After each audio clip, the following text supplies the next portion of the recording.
Hi everyone, welcome back to my channel, and as promised, this is the video specifically for VCE advice. So VCE English is the only compulsory subject, and it's often a very subjective subject, and you might hate English, you might have a strong dislike for English, or even if you love English, this is a video for you. This is a video I wish I had back when I was starting year 12. First, smash that subscribe button and smash that like button so I know to keep making these videos and you guys will keep enjoying them. English is a subject that you cannot just suddenly become good at. You need to be able to progressively develop your skills, especially those writing skills, those communication and oral skills for your oral later in the year. But also, English is literally the art of VS. The very first thing you want to do, of course, is reading your text. That's the very first thing, and I'm sure you do this, but I want to stress the importance of reading your text over and over again. Read your text. So what most people miss out is that in reading, there's multiple levels towards reading your text. So you have the first level of reading where you're just reading to understand the plot. The second level where you're looking for essay content, such as you might be just looking at the themes, evidence, maybe you can find a few quotes that stick out to you. And then your third and final reading, or even subsequent readings, is when you target specific passages or articles or specific moments in your text that you want to deeply analyze. So there are multiple levels for reading. And as I mentioned, the first level of reading, usually you do this when you're in the summer holidays. Right now is the perfect moment. And then once you've read the book, you also want to start writing. English is not just about reading. English is also about writing, as you need to develop these skills in order to be able to express yourself very clearly and using sophisticated vocabulary, while it's also ensuring the clarity of your expression. So when you start writing, start with a few paragraphs and work towards building those skills. Don't start with timed essays straight away. Just a few paragraphs, even a few sentences is sufficient. And then work with your teachers or tutors and ask them to correct it, and really understand their feedback and work on from there. So when you're writing your analysis, teachers might often suggest using the teal method. That's very common, that's been taught since year 7, and it's a very common technique.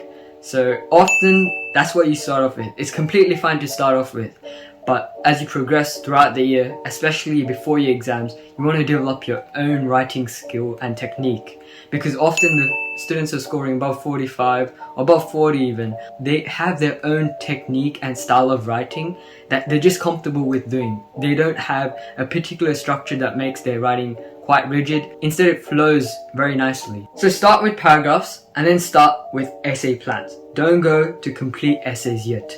Start with essay plans. So in your third and subsequent readings, those are before your SAC or right before your exams even, definitely before your SACs, you might want to do specific moments. You want to analyze specific moments. So in your third and subsequent readings, you're not reading the entire text from start to finish again. You're just looking out for specific moments in your text that you could analyze very deeply and include this in your essays that you'll write later on in the year. So start with paragraphs, then develop to essay plans, and first master the skills of writing essay plans. So do hundreds of essay plans. It doesn't matter how long it takes you. First try to understand the skills that you need to develop those ideas and be able to brainstorm ideas on the spot. So plans are critical as your ideas are being developed here. When it comes to essay writing, if you really plan very well, writing becomes almost very easy to progress from then. So at this moment, at this stage, you want to be able to hone your writing skills and really achieve those 10 out of 10 analysis level paragraphs before going on to writing in time conditions. So after you've mastered your writing, then only think about doing time conditions. So also another thing I tell a lot of my students is write at least one essay a week. So this might not be feasible initially at the start, but especially right before your exams or throughout the year, term 3, most importantly term 3, you should be writing at least one essay a week. It ensures that you keep your skills fresh and usable at any given moment. So I'll tell you what I personally did. So I didn't personally have to do a lot of practice right before my actual end of year exam. So I think I did about 4 or 3 complete full-time practice exams right before my exam. But this was enough for me to be able to score highly enough because I did practice consistently throughout the year. So if you do consistent practice throughout the year, you don't have to work as hard right before your exams. Also, for analysis, the best way to improve your analysis is always pose the question, why? Why did the author say this? Why did the author construct a character in such a way? Why are they using these literary techniques? What are they trying to convey to me? What is their message? What is their core message? And how does it relate to the themes? Always keep the question why at the back of your mind. So there's 3 levels of analysis, right? So you have the what, how, why. You might have heard of this before, but I'll try to explain it to you again.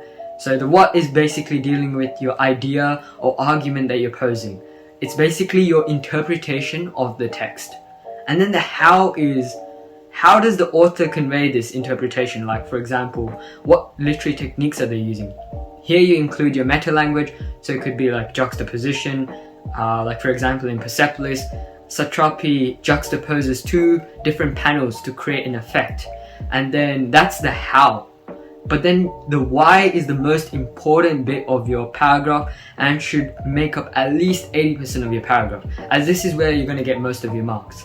The why is relating to the authorial intention and why exactly the author has conveyed this in such a way. What's the main message they're trying to convey and how does it relate to the bigger ideas? So once you progress from the why, you want to synthesize this information.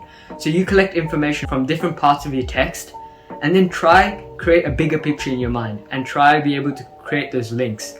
Those are what really constitute a higher level response. Valuable piece of advice that I got for VCE English was the creation of these analysis booklets. So basically you organize it by themes or chapters, however you want, and it's for your text response essays and even for your comparative essays.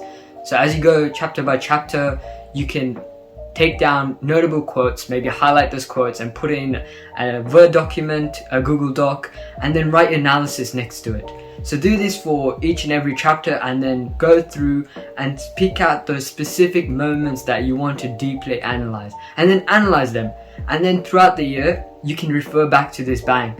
And this is especially useful for before your exam period, when you don't have to do new analysis. You can just refer back to when your previous analysis, and if you make sure it's 10 out of 10 analysis, that can really help you and go a long way towards preparing for your final VCE exam. So I hope these tips have been helpful. Let me know down in the comments if you'd like me to expand on any particular point. I'm happy to do so, and I might even post a part 2 of this video specifically for English.